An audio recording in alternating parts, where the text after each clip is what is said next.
Now it is time for us to move on to our next section of this week's show, which is called Invention of the Week. We are joined by Mr. Hawes from Thomas Tallis School in London. Firstly, welcome to our show, Mr. Hawes, and I hope your journey across the Atlantic wasn't too tiring for you. Thanks for your concern, but as an inventor of rare genius, my time is highly prized. Therefore it cannot be wasted in idle chat with anchormen from second-rate TV programs. I see. I best move on. But, before I do, can I just say what a fantastic pair of glasses you have, and that's before we even start thinking about that rather charming blue jacket. Is there any danger of you asking me a proper question, or are you going to waste more of mine and your viewers' time? Very well, so tell me about your invention. I believe it's called an eco-friendly collapsible exhibit? Indeed it is. I had this idea when I was in an exhibition. I saw crowds of people lining up waiting to go in.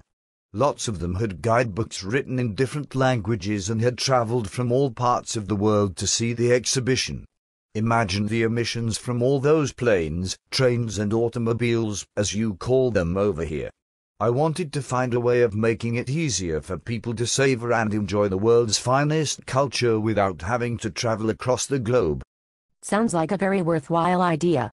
Could you explain to me how it works in a little more detail? It is really rather simple. I started with the idea of a rather analog version.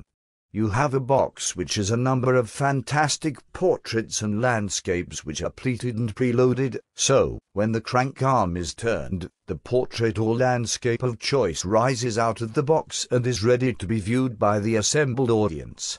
People can arrange pictures and portraits and order in advance a selection of images to suit their chosen audience. Want a Picasso from the early Blue period? Then that can be preloaded into the box. Wish to see a portrait of Henry VIII by Hans Holbein the Younger? No problem, it can be arranged. So that's how the idea started, but how did it change? Well, it occurred to me that it wasn't very eco-friendly to keep printing off these famous images, so I decided to use newer technologies. Now, when you crank the arm, it generates a 3D high-definition holographic projection of your chosen piece of art. It can even be sculpture, an installation, a painting or a drawing. In addition to the wonder and excitement caused by the piece of culture or art being projected into your front room, there are also several options for making the viewing experience even more exciting.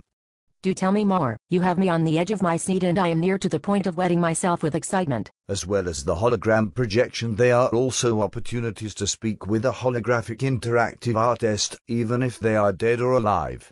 You can ask questions about their work and they will respond. That really is rather fantastic. I look forward to seeing it in our shops. And thanks, Mr. Hawes, for your precious time. Yes, I must be away. My restless and inventive mind has already conceived of another paradigm-shifting new concept.